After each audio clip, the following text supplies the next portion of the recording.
नमस्कार विद्यार्थी मित्रांनो, मी अजय सुरवसे आपल्या सर्वांचे स्वागत आहे एमसीक्यू वाला मराठी या आपल्या एज्युकेशनल युट्यूब चॅनलवरती। तर विद्यार्थी मित्रांनो, जिल्हा न्यायालय भरती मध्ये लिपिक व शिपाई आणि हमाल भरतीच्या काही जागा निघालेल्या आहेत। तर त्या संदर्भामध्ये आपण प्रिव्हियस इयर्स क्वेश्चन पत्रिका क्रमांक 18 आजच्या व्हिडिओमध्ये पाहणार आहोत। तर व्हिडिओ हा शेवटपर्यंत नक्की पहा। तर ही जी एक्झाम आहे ते TCS पॅटर्न नुसार काय होणार आहे। तर व्हिडिओला सुरुवात करण्यापूर्वी जे कोणी विद्यार्थी मित्र चॅनलवरती नवीन असतील त्यांनी चॅनलला सबस्क्राईब करा आणि त्याचबरोबर बेल आयकॉनवरती क्लिक करा आणि ऑल नोटिफिकेशन सेट करा, म्हणजे चॅनलचे जे काही नवीन व्हिडिओ असतील त्याचे नोटिफिकेशन तुम्हाला मिळत जातील। तर डेली आपलं रोज सकाळी 10 वाजता व्हिडिओ अपलोड होत असतो, ते देखील तुम्ही पाहू शकाल। चला तर मग आपण आजच्या व्हिडिओला सुरुवात करूया। तर आजच्या व्हिडिओ मधला प्रश्न पहिला आहे की बॉम्बे नेटिव्ह एज्युकेशन सोसायटीची स्थापना कोणी केली। तर विद्यार्थी मित्रांनो, या प्रश्नाचं योग्य उत्तर आहे पर्याय क्रमांक ए, जगन्नाथ शंकर सेठ। तर बॉम्बे नेटिव्ह एज्युकेशन सोसायटीची स्थापना ही जगन्नाथ शंकर सेठ यांनी काय केलेली आहे। पाहूयात पुढचा प्रश्न, प्रश्न क्रमांक दुसरा, भारत सेवक समाजाची स्थापना कोणी केली। तर विद्यार्थी मित्रांनो, या प्रश्नाचं योग्य उत्तर आहे पर्याय क्रमांक सी, गोपाळ कृष्ण गोखले। तर भारत सेवक समाजाची स्थापना गोपाळ कृष्ण गोखले यांनी काय केलेली आहे। पाहूयात पुढचा प्रश्न, प्रश्न क्रमांक तिसरा, भारतातील पहिली अंडर वॉटर मेट्रो कोणत्या शहरातून धावली। तर विद्यार्थी मित्रांनो, या प्रश्नाचं योग्य उत्तर आहे पर्याय क्रमांक डी, कोलकाता। तर भारतातील पहिली अंडर वॉटर मेट्रो ही कोलकाता या शहरातून काय धावलेली आहे। पाहूयात पुढचा प्रश्न, प्रश्न क्रमांक चौथा, बालकामगार कायदा हा कधी सहमत करण्यात आला। तर विद्यार्थी मित्रांनो, या प्रश्नाचं योग्य उत्तर आहे पर्याय क्रमांक ए, 23 डिसेंबर 1986। तर बालकामगार कायदा हा 23 डिसेंबर 1986 रोजी काय सहमत करण्यात आलेला आहे। पाहूयात पुढचा प्रश्न, प्रश्न क्रमांक 5वा, दूधसागर धबधबा हा कोणत्या राज्यामध्ये आहे। तर विद्यार्थी मित्रांनो, या प्रश्नाचं योग्य उत्तर आहे पर्याय क्रमांक सी, गोवा। तर दूधसागर धबधबा हा गोवा या राज्यामध्ये आहे।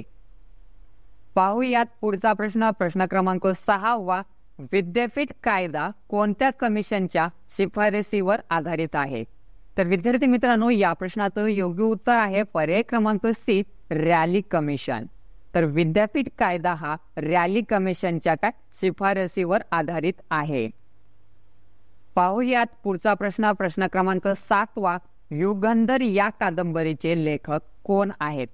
तर विद्यार्थी मित्रांनो, या प्रश्नाचं योग्य उत्तर आहे पर्याय क्रमांक बी, शिवाजी सावंत। तर युगंधर या कादंबरीचे लेखक शिवाजी सावंत हे आहेत। पाहूयात पुढचा प्रश्न, प्रश्न क्रमांक 8वा, इंदू प्रकाश या साप्ताहिकाचे संपादक कोण होते। तर विद्यार्थी मित्रांनो, या प्रश्नाचं योग्य उत्तर आहे पर्याय क्रमांक सी, विष्णू शास्त्री पंडित। तर इंदू प्रकाश या साप्ताहिकाचे संपादक विष्णू शास्त्री पंडित हे होते। पाहूयात पुढचा प्रश्न, प्रश्न क्रमांक 9वा, मूकनायक हे पाक्षिक कोणी सुरू केले। तर विद्यार्थी मित्रांनो, या प्रश्नाचं योग्य उत्तर आहे पर्याय क्रमांक बी, डॉक्टर बाबासाहेब आंबेडकर। तर मूकनायक हे पाक्षिक डॉक्टर बाबासाहेब आंबेडकर यांनी काय सुरू केलेलं आहे। पाहूयात पुढचा प्रश्न, प्रश्न क्रमांक 10वा, भारतामध्ये केंद्रीय माहिती अधिकार अधिनियम कोणत्या वर्षी लागू झाला। तर विद्यार्थी मित्रांनो, या प्रश्नाचं योग्य उत्तर आहे पर्याय क्रमांक ए, 2005। तर भारतामध्ये केंद्रीय माहिती अधिकार अधिनियम हे 2005 या वर्षी काय लागू झाला। पाहूयात पुढचा प्रश्न, प्रश्न क्रमांक 11वा, पृथक या शब्दाचा समानार्थी शब्द सांगा। तर विद्यार्थी मित्रांनो, या प्रश्नाचं योग्य उत्तर आहे पर्याय क्रमांक डी, निराळा। तर पृथक या शब्दाचा समानार्थी शब्द निराळा असा आहे। पाहूयात पुढचा प्रश्न, प्रश्न क्रमांक 12वा, सभेत पत्रकी वाटली गेली या वाक्यातील प्रयोग कोणता। तर विद्यार्थी मित्रांनो, या प्रश्नाचं योग्य उत्तर आहे पर्याय क्रमांक सी, नवीन कर्मणे। तर सभेत पत्रके वाटली गेली या वाक्यातील प्रयोग हा नवीन कर्मणी आहे. पाहूयात पुढचा प्रश्न. प्रश्न क्रमांक 13वा. सद्वा या शब्दाचा विरुद्धार्थी शब्द कोणता? तर विद्यार्थी मित्रांनो, या प्रश्नाचं योग्य उत्तर आहे पर्याय क्रमांक ए, विधवा. तर सद्वा या शब्दाचा विरुद्धार्थी शब्द हा विधवा आहे. पाहूयात पुढचा प्रश्न. प्रश्न क्रमांक 14वा. दादासाहेब फाळके पुरस्कार कधीपासून देण्यात येत आहे? तर विद्यार्थी मित्रांनो, या प्रश्नाचं योग्य उत्तर आहे पर्याय क्रमांक सी, 1969. तर दादासाहेब फाळके पुरस्कार हा 1969 या वर्षीपासून काय देण्यात येत आहे.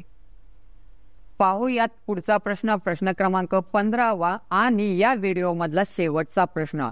तर उत्तराखंड राज्याची राजधानी कोणती आहे?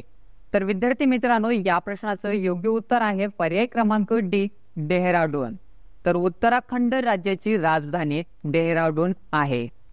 तर विद्यार्थी मित्रांनो, अशाच प्रकारे जिल्हा न्यायालय भरतीचे प्रिव्हियस इयर्स क्वेश्चन्स पत्रिका पाहण्यासाठी एमसीक्यू वाला मराठी या आपल्या एज्युकेशनल युट्यूब चॅनलला सबस्क्राईब करा आणि त्याचबरोबर व्हिडिओ आवडला असेल तर व्हिडिओला एक लाईक करा आणि तुमचे जे काही मित्रमैत्रिणी असतील त्यांना पण हा व्हिडिओ शेअर करा.